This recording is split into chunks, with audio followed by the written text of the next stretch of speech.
hour. How are you? I'm okay. My voice is a little hoarse.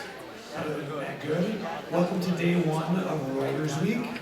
Before we get started, you can clap.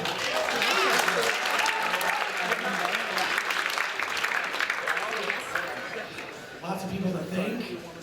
Mainly for me are the people standing in the aisles. Your English teachers.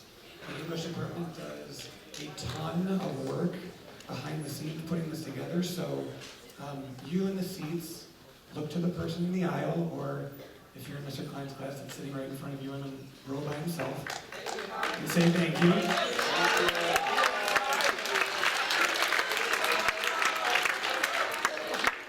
Now I'm going to ask the teachers to reciprocate, because you guys, the students, are the reasons that this works, that this happens every year. It's your enthusiasm, it's your creativity, it's your investment into this that makes it run every year. So teachers, thank your students.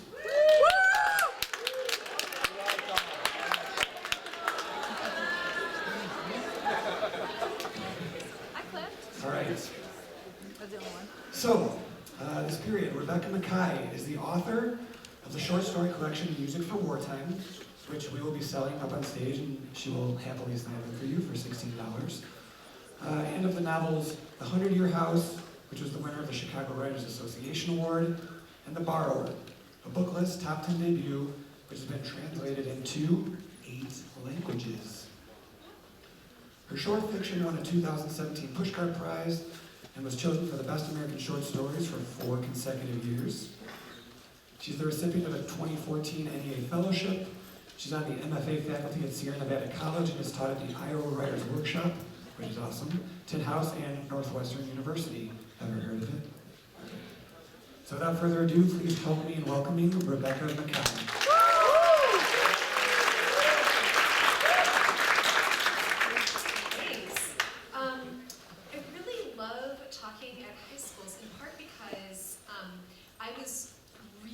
High school was for me when I really discovered writing, decided that I wanted to be a writer. I was really hungry for this kind of stuff.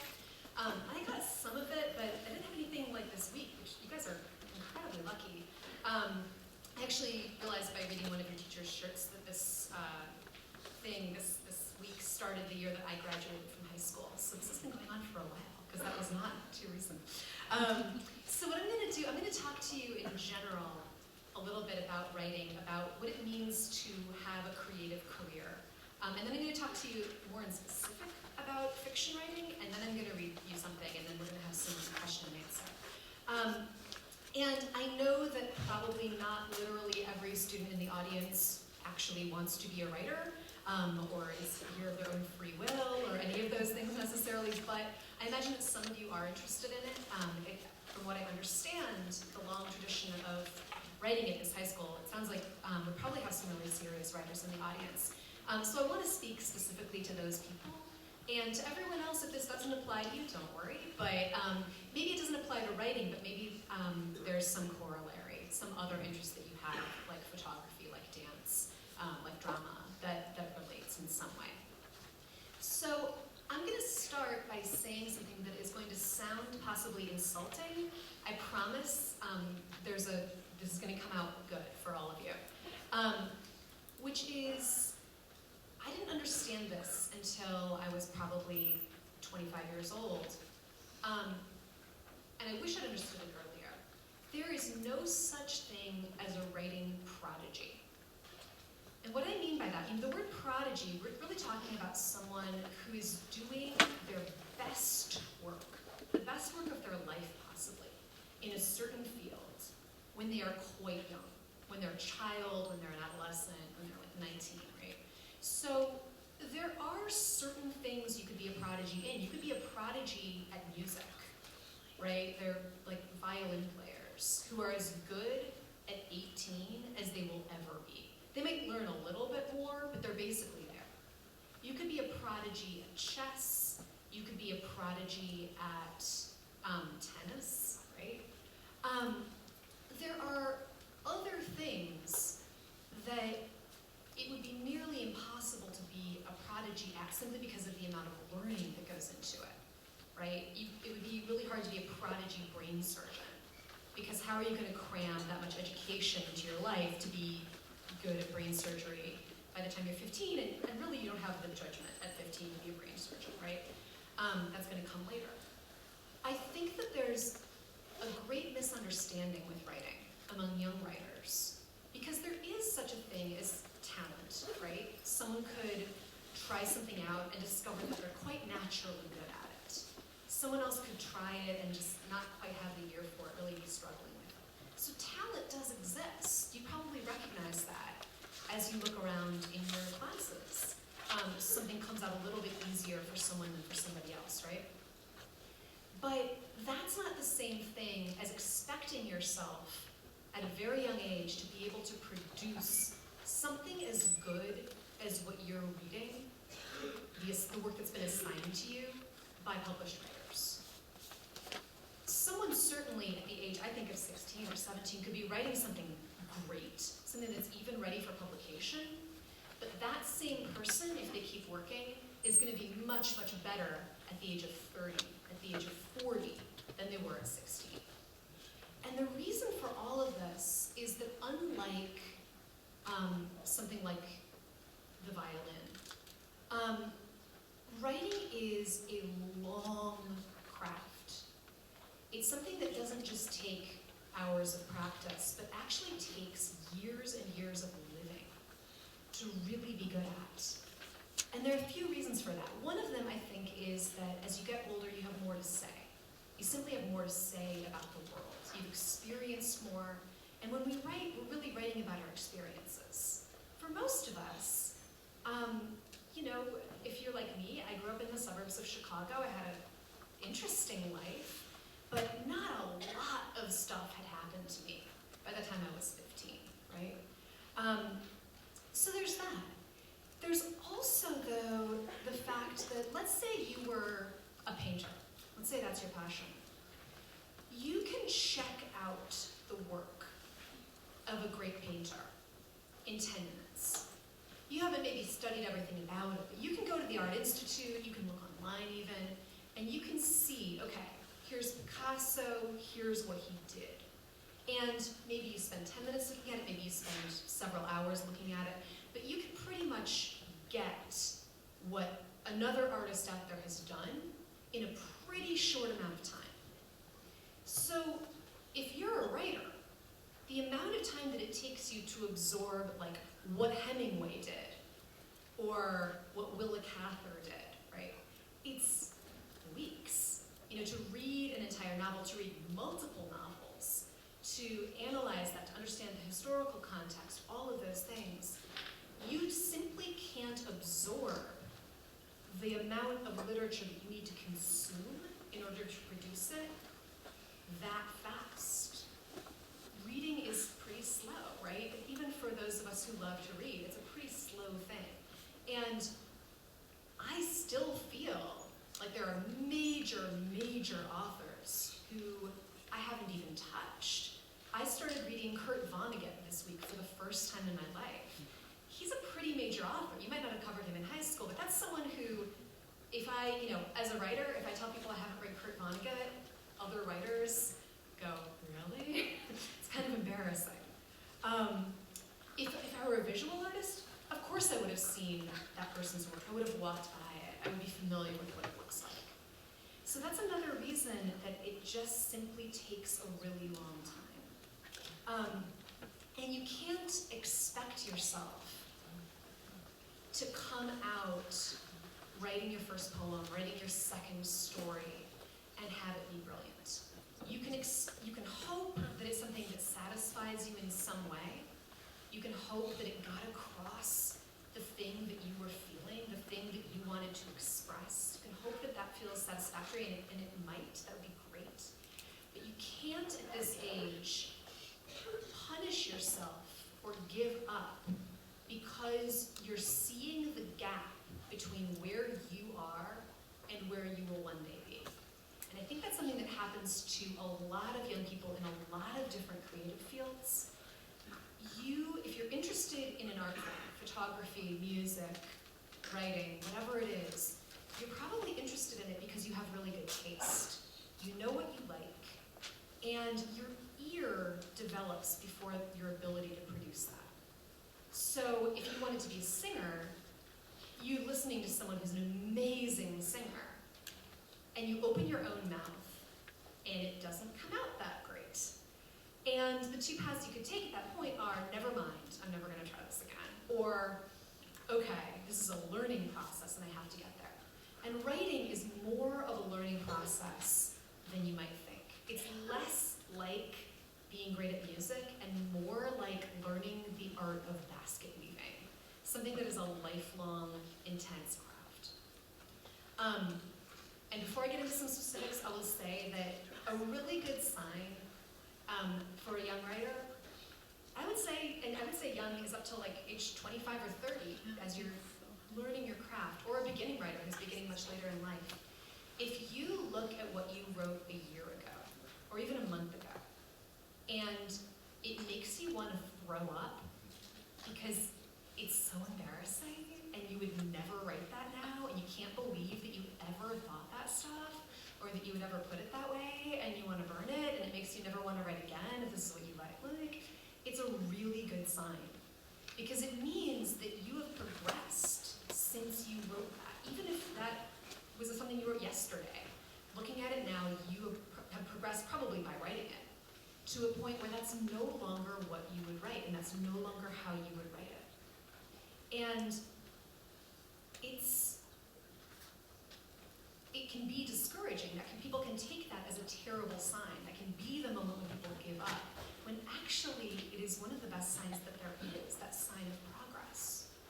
So for that reason, and because of something I'm about to talk to you about craft-wise, I recommend writing frequently, writing as much as you can at this age, not thinking about, is this good enough, not thinking, does it measure up, not thinking, if you really want to be a writer, not thinking until you're in your mid-20s about, would someone publish this, do I want to publish this?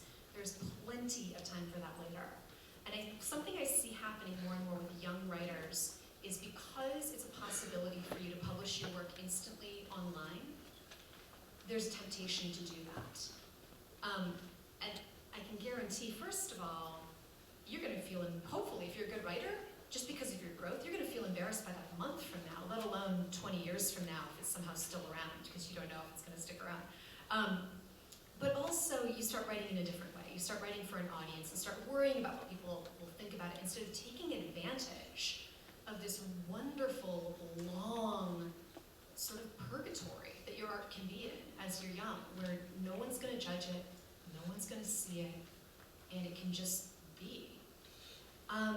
Okay, so I'm going to talk to you about one element of storycraft, and this is something, if you're not a writer, you can still get something out of this, because you can notice this in your reading, you can notice it in the movies you watch, and in just the stories that you tell socially, if nothing else.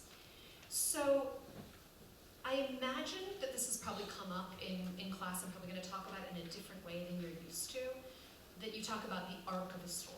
Am I right that this has come up in class? And maybe your teacher's drawn like a big kind of pyramid shape, triangle shape on the board for that? And if they haven't, don't worry, but if they have, that's what I'm talking about. So, the arc of a story is something that we tend to talk about a lot in our reading, in your education and literature, and not a lot in your own writing, in your own creative writing. Part of the reason is I think a lot of the assignments that are given to us as we're starting off as writers are assignments to write one page, or to write a scene, or to write a personal essay about how we feel about something, rather than to tell a complete story from beginning to end. And fiction really is the art of storytelling. So I would encourage those of you who are interested in writing to actually be writing complete stories.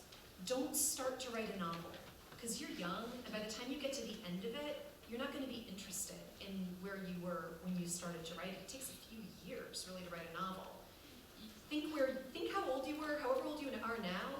Think about what you were interested in 3 years ago, Would you like to still be finishing a project you started at that age? Probably not. So don't try to write a novel, but try to write a complete short story. 5,000 words long, 8,000 words long, with a beginning and a middle and an end. And do that as much as you can. And what you should be looking for when you do that is change.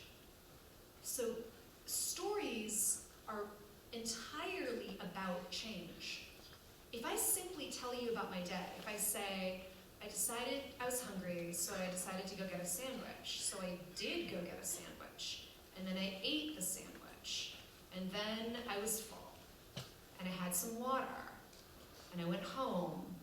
That's not a story, right? Because even though different things happened, nothing really changed. If I tell you, though, I was hungry, so I started off to get a sandwich, and then I got pulled over for speeding, and I started to talk to the cop, and this whole thing happened, but then he got called away in an emergency, and I was left on the side of the road going, oh my God, what do I do? So then, that's really change. And if you notice the stories that you tell each other, you guys do this, right? You're sitting around in the cafeteria, someone starts telling a story, and then other people jump in with their stories about the same thing. Someone tells, like, I think I heard a ghost last night. Someone goes, oh my God, I thought we had a ghost, but it turned out to be the Roomba moving stuff around the room, whatever, okay? And everyone has their little story to contribute. Notice the best of those stories, your friends who are good storytellers, are those stories about change? And do they set up that change? And a good, when change is set up well, what we do is we kind of establish what normal was. It's usually the kind of, I was walking along, minding my own business, or I was babysitting at my friend's house. And then,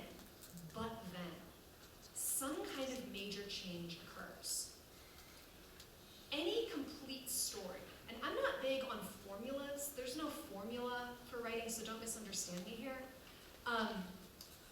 But the one structural element that makes a story, a narrative fiction. You can have experimental fiction that doesn't have a narrative to it.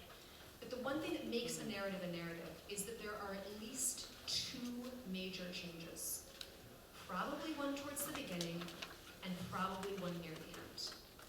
So, I know that I have like all 4 years of students in here, so I can't assume that everyone's read Hamlet and things like that. I'm just gonna go, like, The Wizard of Oz. You guys know the basic story of The Wizard of Oz, okay? Major change at the beginning of the story. She was living on the Kansas prairie, but then, cyclone comes down, picks up her house, puts it in Oz, right? A lot of other little changes along the way, but we're building up towards a big change at the end. Big change at the end of the story. She clicks her heels together 3 times and goes home. She was in Oz, but now she's back in Kansas. You can do this with any story. You can do this with Cinderella.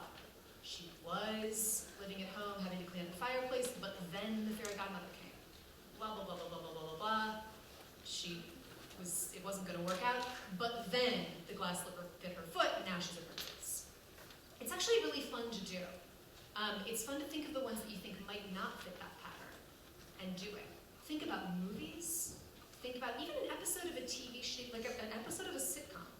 It'll happen from beginning to end. A change near the beginning that upsets the balance of this universe, that gets everything going, makes everything different, makes the story worth telling. And then we're waiting for that final change. How's everything going to turn out? If everything just turns out the way we always thought it was going to, that's not interesting, right? I wanted a sandwich, so I ate a sandwich is not an interesting story. I wanted a sandwich, but instead I got arrested is an interesting story, right? And probably many more changes along the way, but usually the biggest changes are at the beginning and right at the climax of the story, right at the point where, right at the tipping point, where everything turns out one way or another way. So look for those. And think about, if you're a writer, think about ways to get those into your own work. When I was in high school, the temptation for me was to write stories that were really descriptive and really beautiful, but nothing happened. And to me, for some reason, that felt artsier. You know, I was just someone sitting there staring at the autumn leaves thinking about death. Which might be an interesting journal exercise, but it's not a story, right?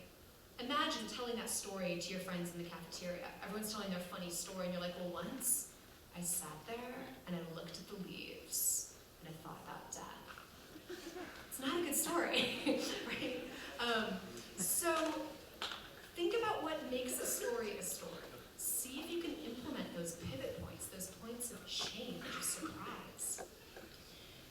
When you are doing that, this is kind of level 2 to all of that. The next thing to think about within that, change could be superficial and not that interesting, or change could be like really deep inside and that's kind of boring too. So we could have a kind of change where, you know, if you've ever heard like an 8-year-old boy tell a story, full of change and excitement and surprise, but it doesn't really make a lot of sense, and it's not really that interesting. Like, first there was a dinosaur, and then the school blowed up, and then that kind of story. A lot of stuff happens, but we're not that interested. The reason is, it's just superficial change. It's just external change. And you can have change that is just internal. So in my example of the story, someone sits there and watches the leaves, and maybe changes their mind quietly about something. I used to be happy, but now I am sad. It's cool if you can pull that off. It's kind of hard to pull off, because it tends to be fairly boring, right? The best kind of change in fiction is one that is both internal and external. Something really physically changes in this world, and it creates some kind of internal change for the character.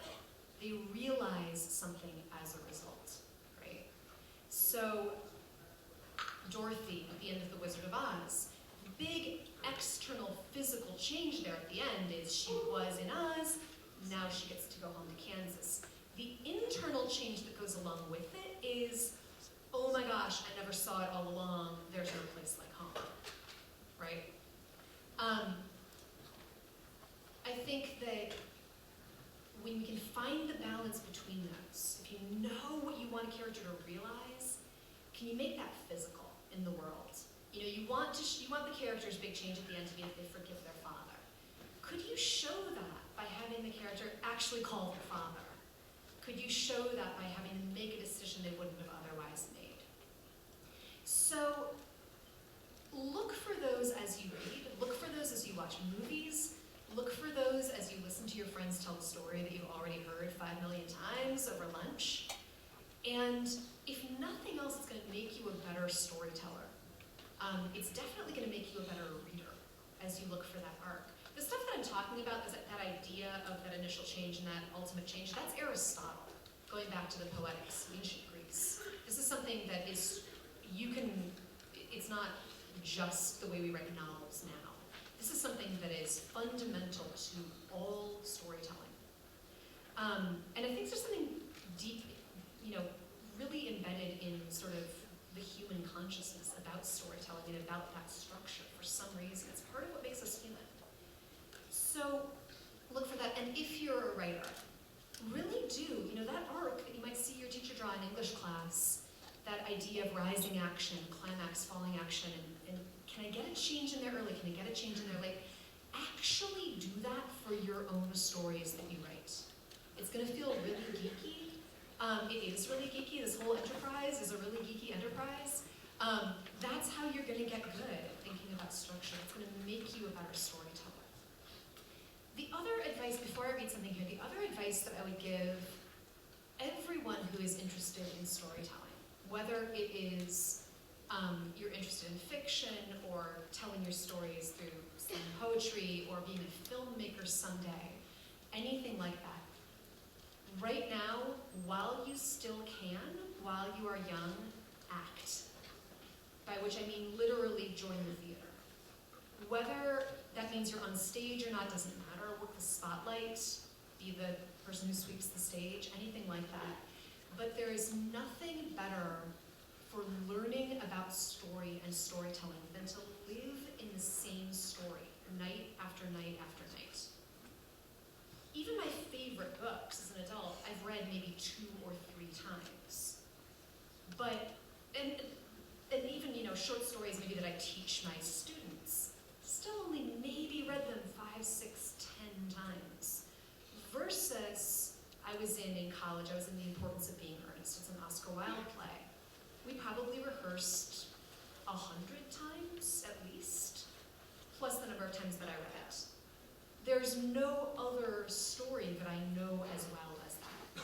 And when you're on stage, you're thinking constantly about how you relate to other characters, why you're on stage, what's happening here, how are you supposed to feel, what am I supposed to be conveying in this moment? I mean, you really have the opportunity to literally get inside a story. And that's a really hard thing to do. It's really hard when you're like 45 to suddenly go and decide to start acting and join community theater. You certainly could, but it would take a lot more effort than it would to sign up to do something on the stage here in high school. So I really do advise that. I think that my acting classes and the plays that I was in high school and college gave me more insight into writing and storytelling than any English class I took. And I had some amazing English teachers, so it wasn't their fault. But it was just a great way to learn about writing. So, okay, I'm gonna read to you the beginning of a story. I'm gonna tell you a little bit about how I came to write it. I'll read you just the first couple of pages, and then we'll have a few minutes for questions and stuff like that. So this is from my story collection. The collection is called Music for Wartime. And the thing about a story collection is you write the stories in it over many, many years. You don't just sit down usually to write a collection. So this story I probably wrote in something like 2007, I'm guessing there.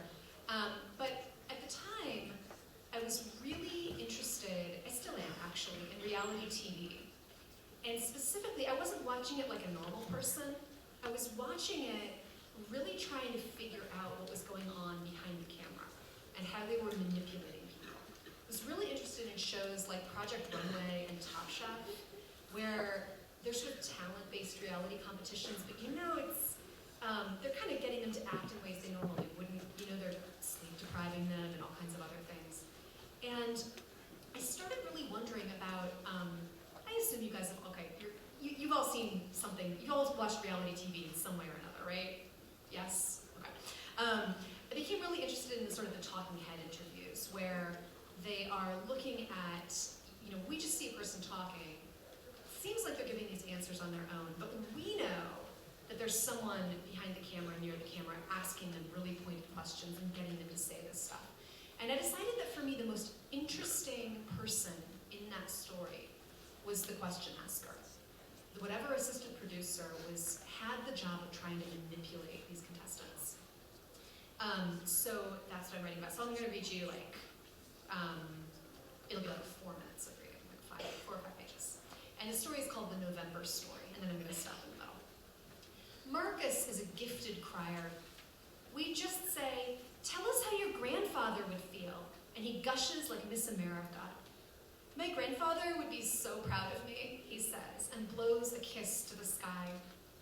Or we ask if he feels his whole life has been a struggle. He says, "I just feel like my whole life has been just this huge struggle." And then he starts snorting and choking and holds up a finger. The producers love the criers, and they love the cocky bastards, and they love the snarky gay men. The others, we try to get drunk. If there are any straight guys, we flirt. Inez flips her hair. I undo one more button on my blouse. If necessary, we feed them lines. I don't try very hard anymore to explain to Beth what I do, why my voice is never actually on the show. Really, I think she's pretending to be confused. I think she likes saying, "Okay, but why don't they just have the contestants talk to the camera on their own? Aren't they smart enough?" She eats her unfrozen lasagna on the couch with her heavy blanket around her, even though it's the middle of June and pretty warm. And if I try to tell her about Sabrina screaming at the judges or Astrid getting drunk, she says, "Don't tell, you'll ruin the show for me." Even though half the time she doesn't watch what I've worked on. And so I stop talking, because what else could I possibly talk about? after hour, Inez and I sit side by side in folding chairs. The contestants sit on what look like thrones, something oak and leather the producers found in the library. Inez is great at maintaining a lethally bored expression, so that whoever we're interviewing feels compelled to say more and more interesting things, more outrageous, more emotional, more likely to make their relatives change their names and move to Arizona. Or we say, this isn't who we picked. We picked someone vivacious, opinionated, funny. Please remember that the producers have the final decision. We say, we're not getting a character arc from you. This is going to be boring TV. We say, remember that this is a job, that we're paying you, and your job is to answer all the questions. Then we ask, what do you hate about Leslie? I don't hate her, they say. Yes, but you need to answer the question. Well, she's pretty sure of herself. I mean, she's good. We say, that's great, go with that. What does her confidence remind you of? Like a gorilla? Like this big silverback gorilla that's bigger than you? That's what we're looking for. Now we need a full sentence about how you hate it. Leslie's been swaggering around like some big silverback gorilla, like beating her chest and telling everyone how great she is. It's driving me crazy. If you've ever seen Starving Artist, if you've ever even heard of it, you're probably a gay man between 25 and 40. We gather artists from all different fields. This season, a sculptor, a painter, a dancer, a poet, a singer-songwriter, a glassblower, a graphic artist, a playwright, a piano composer, and a puppeteer, and stick them in an old defunct artists colony in northern Pennsylvania for 23 days. We give them prompts.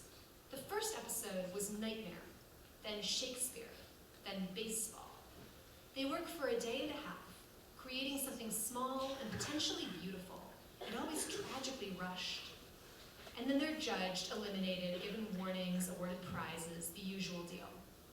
The poor playwright got a 50-second performance limit on each play. It seemed like nothing, but it was an eternity on air, and we were giving him at least twice as much screen time as anyone else. He went home sobbing after the second elimination, twitching and covered in hives. The winner gets an agent and a $100,000 grant. The losers get publicity cut with humiliation. I come home upset about the playwright, and I try to tell Beth. She says, but I thought the point for these people was the exposure. I say, I don't think that's even what he wanted. He wasn't typical. His name was Lincoln, and he seemed so surprised by everything, so constantly startled by the number of people involved, and by our lifting his shirt to retape his mic. People are going to remember him, I say, as the twitchy hive guy, and I don't think he'll even know how to take advantage of the publicity. Then why did he sign up? Beth is knitting at the speed of light with tiny wooden needles. I shrug at her question, because I don't know why Lincoln signed up for the show. Optimism, I suppose, but I don't say that. This is the way a lot of our conversations have been ending lately. One of us asking a question, the other not answering. My job is to pretend to be everyone's friend. Back in the day, you could have just taken a guy into a corner and said, I think you're the most talented one here. It's ridiculous how Gordy's getting all these wins when he paints like a drunken toddler. Do you know what he said about you? But now they're savvier. They like to think they're in on the production aspect. So you say, you're doing well, but we need to help you plan for your post-show marketability. We'd like to help you develop a catchphrase. 8 days in, the producers tell us we need a romance arc. Kenneth says, it has to be Leo and Astrid, because she's the hottest girl and he's the only straight guy. We have to go hetero on this. And then he says to me, no offense, Christine, it's the network. They're asses, and they don't get our demographic. Inez says, you expect us to make them fall in love? He slurps his coffee through the lid and then looks at the ceiling. Yep. And that is where I'll stop. And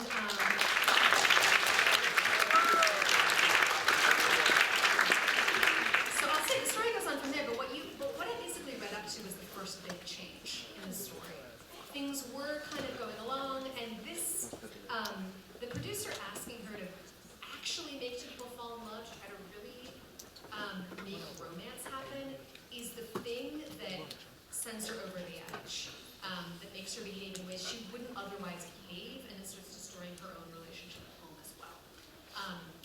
that's kind of the first pivot point in that story. And of course, there's another one later on.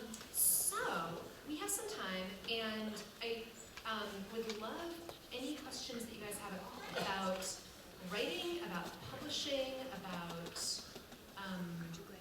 that story, about stories in general. Yeah, hi.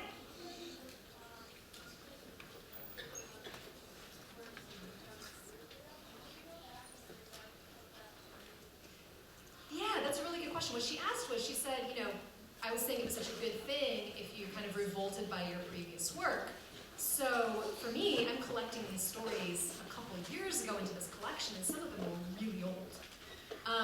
So yeah, I absolutely, and I think that plateaus. I think, you know, I've gotten to, you get to, you know, adulthood, and to kind of writing prolifically and publishing a lot, and I think you're a little bit less likely to be revolted by your own work. But there was still a lot that I went back to and was not happy with. And sometimes just on the sentence level.